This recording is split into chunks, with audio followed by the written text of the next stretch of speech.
વડોદરા શહેરમાં ગુજ સીટોક સહિતના વિવિધ ગુનાઓમાં સંડોવાયેલા અને ધરપકડથી બચવા માટે નાસ્તા ફરતા આરોપીઓને ઝડપી પાડવા ક્રાઇમ બ્રાન્ચ દ્વારા કાર્યવાહી કરવામાં આવી રહી છે.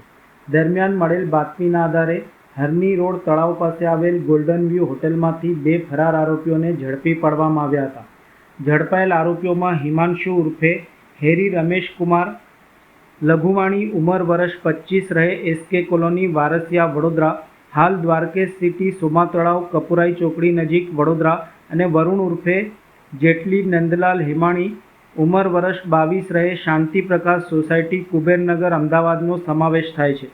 પોલીસ તપાસમાં બંને આરોપીઓ વારસિયા પોલીસ સ્ટેશનમાં નોંધાયેલ ગુજ સીટોક ગુનામાં સંડોવાયેલ હોવાનું અને ધરપકડથી બચવા નાસ્તા ફરતા હોવાનું સામે આવ્યું હતું. હિમાંશુ ઉર્ફે હેરી સામે વારસિયા પોલીસ સ્ટેશનમાં મારામારી અને લૂંટ તેમજ સમા પોલીસ સ્ટેશનમાં વિદેશી દારૂના ગુનામાં પણ સંડોવણી હોવાનું બહાર આવ્યું છે. પોલીસના જણાવ્યા મુજબ હિમાંશુ ઉર્ફે હેરી સામે વિદેશી દારૂ, મારામારી, આરોપીને ભગાડવામાં મદદ અને મિલકતમાં આગ લગાડવા સહિતના કુલ 16 જેટલા ગુના નોંધાયેલ છે. તેની ગુનાહિત પ્રવૃત્તિઓના કારણે તેને 3 વખત પાસા હેઠળ જુદી જુદી જેલમાં મોકલવામાં આવ્યો હોવાનું પણ જણાવાયું હતું. જ્યારે વરુણ ઉર્ફે જેટલી અગાઉ વિદેશી દારૂ અને મિલકતને નુકસાન પહોંચાડવાના 3 ગુનાઓમાં પકડાયો હોવાનું પોલીસ તપાસમાં સામે આવ્યું છે.